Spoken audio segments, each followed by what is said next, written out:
They laughed at him. Not behind his back, but right to his face.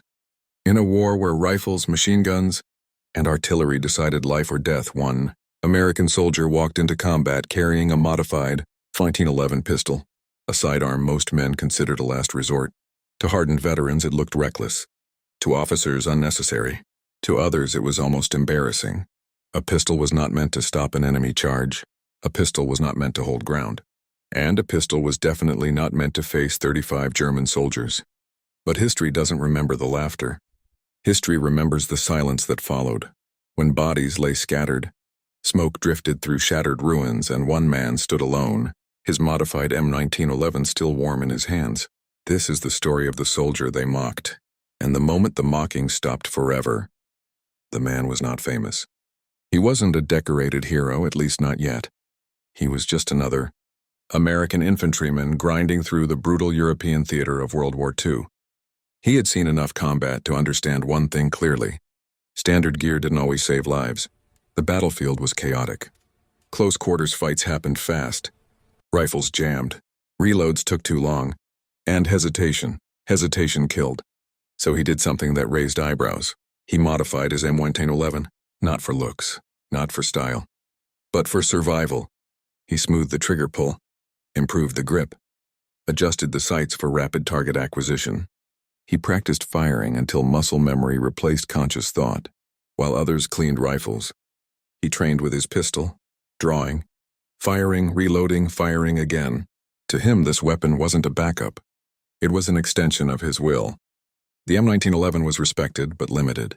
7 rounds, short range, designed for emergencies. Other soldiers carried M1 Garands, Thompson's bars, weapons that could dominate firefights. Compared to those, a pistol seemed laughably inadequate. "You planning to scare them?" one man joked. "Hope you don't miss," another laughed.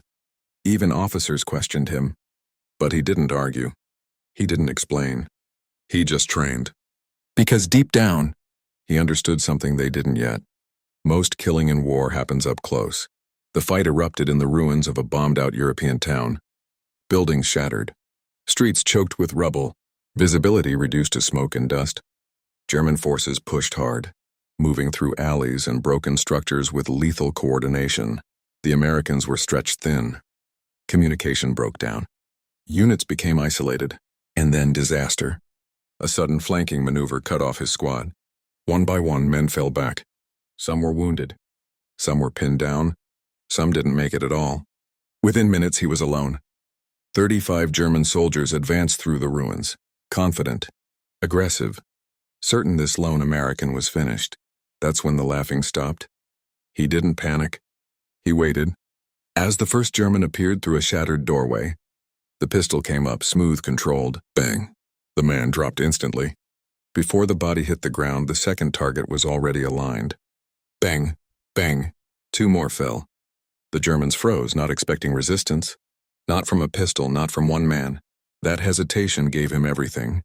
He moved constantly, never staying in one place, never firing more than necessary. Each shot was deliberate. Center mass, close range, no wasted motion. He used corners, shadows, doorways.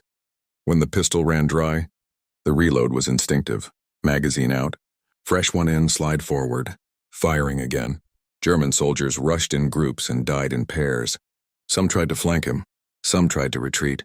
Some fired wildly into the smoke. None could pin him down, because they weren't fighting a man with a pistol anymore. They were fighting precision, speed, and absolute resolve. Fear spreads faster than bullets. German soldiers began shouting warnings to each other. Orders turned to confusion. Confidence collapsed. They couldn't understand how one American armed only with a pistol was cutting them down inside their own assault. Bodies piled in narrow corridors. Blood soaked into dust and brick. The sound of boots faded, replaced by desperate breathing and frantic movement. Still, he advanced. Not recklessly. Relentlessly. By the time it ended, the silence was unbearable. 35 German soldiers lay dead or dying across the ruined block. And the American? Wounded, exhausted, nearly out of ammunition, but alive. When reinforcements finally reached him, they didn't speak at first. They just stared. The same men who once mocked him now understood. They weren't laughing anymore. Word spread quickly. A single soldier. a modified M1911. 35 enemies stopped cold. Officers asked questions. Soldiers listened differently now. Pistols were no longer dismissed so easily. The man didn't boast, didn't exaggerate, didn't celebrate. He simply cleaned his pistol, just like always. After the smoke cleared, officers arrived expecting to find a defensive position overrun. Instead, they found silence. German weapons lay scattered. Helmets cracked. Blood marked every corridor. It took several minutes before anyone counted the bodies, and when they did, the number didn't sound real. 35. No machine gun nest, no artillery strike, no backup platoon. Just one man, and one pistol. No one asked him why he modified the M1911 anymore. They asked how. The pistol itself looked ordinary at first glance, but it wasn't. The trigger pull had been lightened just enough for faster follow-up shots without sacrificing control. The grip safety was smoothed to prevent snagging. The sights were filed, not for long-range accuracy, but for instinctive alignment in low light. This wasn't a showpiece. It was a killing tool refined for close combat. Every modification reflected hours of practice, thousands of dry fires, and an understanding that in tight spaces, speed beats power. Rifles dominated open fields. But ruins? Hallways? Stairwells? Those belonged to pistols. The .45 ACP round didn't need to travel far. At close range, it hit like a hammer. One well-placed shot ended the fight immediately. He didn't spray bullets. He ended threats. That discipline was the real weapon. German after-action reports later described the incident as unexpected resistance. That was an understatement. They believed they were advancing against a broken American unit. Instead, they walked into a controlled killing zone created and exploited by a single soldier. Some Germans believed they were facing multiple enemies. Others thought an automatic weapon was hidden somewhere. The truth terrified them more. There wasn't. At one point, a German soldier charged him from behind a collapsed wall. The distance was less than 6 feet. There was no time to aim. The pistol came up purely on instinct. One shot. The slide locked back. Empty. If that round had missed, even slightly, this story would never have been told. Luck mattered, but preparation mattered more. After that day, no one mocked modified gear again.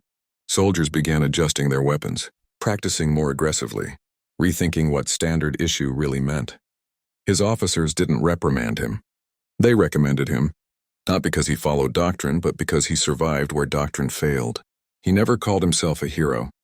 When asked about the fight, he gave short answers. It was close. They kept coming.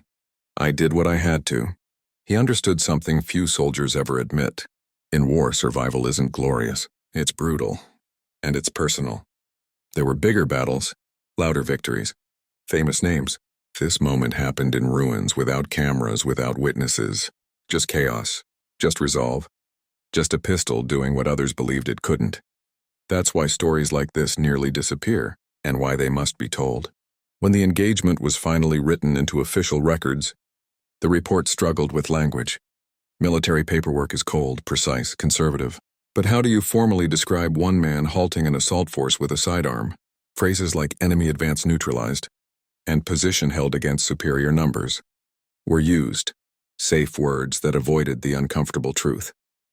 Because the truth sounded impossible, one American infantryman isolated in urban ruins had stopped and destroyed a German force nearly 40 times his number. And he had done it with a pistol others barely respected. Soldiers who had laughed before now watched him quietly, not with envy, not with jealousy, with respect.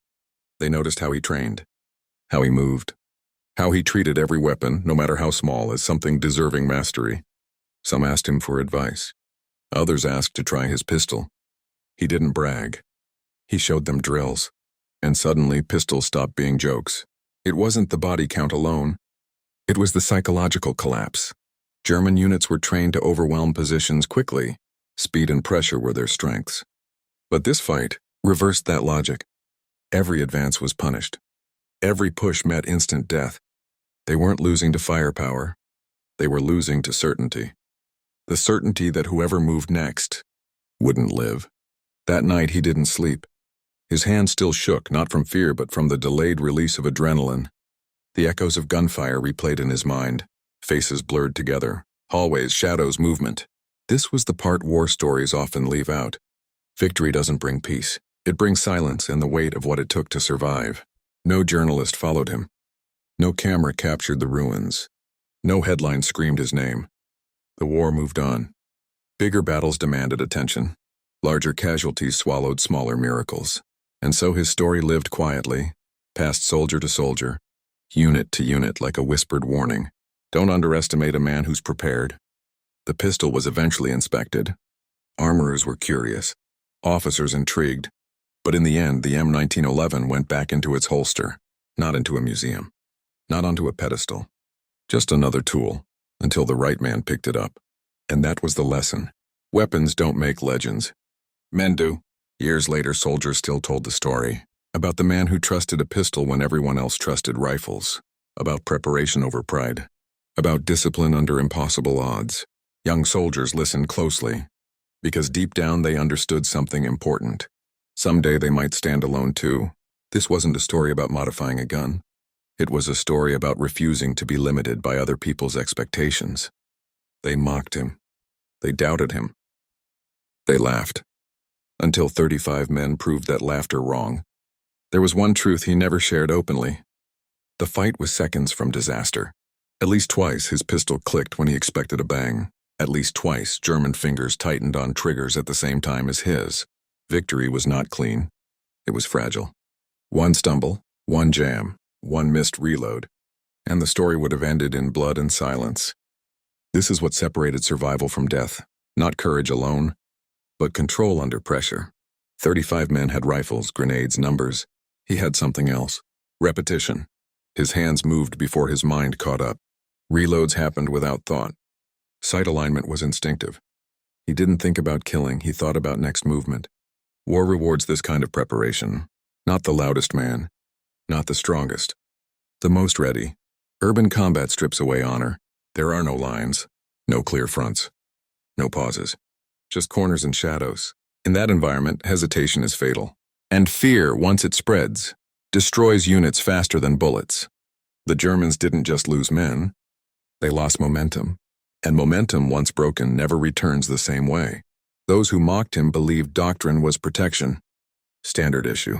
Standard tactics. Standard thinking. But war is not standard. The battlefield doesn't care what should work. It only cares what does.